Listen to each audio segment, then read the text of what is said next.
আগে সম্পূর্ণ এসআইআর, তারপর ভোট, দাবি শ্রমিক ভট্টাচার্যের। এসআইআর সম্পূর্ণ করতে হবে, বিধানসভা ভোটের আগে ভোটার তালিকার শুদ্ধিকরণ করতে হবে। এসআইআর না করে নির্বাচন করা যাবে না। শুদ্ধ ভোটার তালিকা মানুষ পাবে, তারপরই রাজ্যে ভোট হবে। মন্তব্য বিজেপির রাজ্য সভাপতি শ্রমিক ভট্টাচার্যের। এসআইআর কে সম্পূর্ণ করতে হবে, ভোটার লিস্টের শুদ্ধিকরণ সম্পূর্ণ করতে হবে বিধানসভা নির্বাচনের আগে।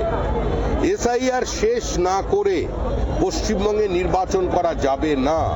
এসআইআর শেষ হবে, শান্তিপূর্ণভাবে একটি শুদ্ধ ভোটার তালিকা মানুষ পাবে, তারপরেই রাজ্যে নির্বাচন হবে। শুনছিলেন শ্রমিক ভট্টাচার্যের বক্তব্য। এই মুহূর্তে আমাদের সঙ্গে রয়েছেন তৃণমূল নেতা সুদীপ রাহা। সুদীপ, শ্রমিক ভট্টাচার্যের দাবি ভোটার তালিকার শুদ্ধিকরণ, সম্পূর্ণ শুদ্ধ ভোটার তালিকা করতে হবে, এসআইআর প্রক্রিয়া কমপ্লিট করে তবেই বিধানসভা ভোট হবে রাজ্যে। কি বলবেন?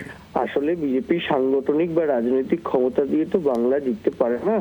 ওদের নির্বাচন জিততে গেলে হয় ইডি, না হলে সিবিআই, না হলে নির্বাচন কমিশনকে লাগে। এখন নির্বাচন কমিশনকে কাজে লাগিয়ে এসআইআর এর মাধ্যমে বৈধ ভোটারদের নাম বাদ দিয়ে ওরা যদি বাংলা দখল করতে পারে, সেই স্বপ্ন ওরা দেখছে।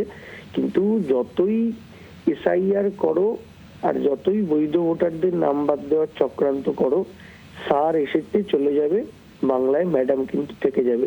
মমতা বন্দ্যোপাধ্যায়ের প্রতি মানুষের আস্থা অটুট। মমতা বন্দ্যোপাধ্যায়ের সরকার বিগত 15 বছর ধরে যে কাজ করেছে তার নিরিখে ভোট হবে এবং মানুষ দুহাত ভরে আশীর্বাদ করে আবার চতুর্থবার মমতা বন্দ্যোপাধ্যায়কে মুখ্যমন্ত্রী করবে।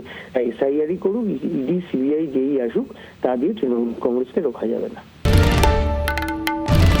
বাংলার আওয়াজ, বাঙালির আবেগ, জি 24 ঘন্টা।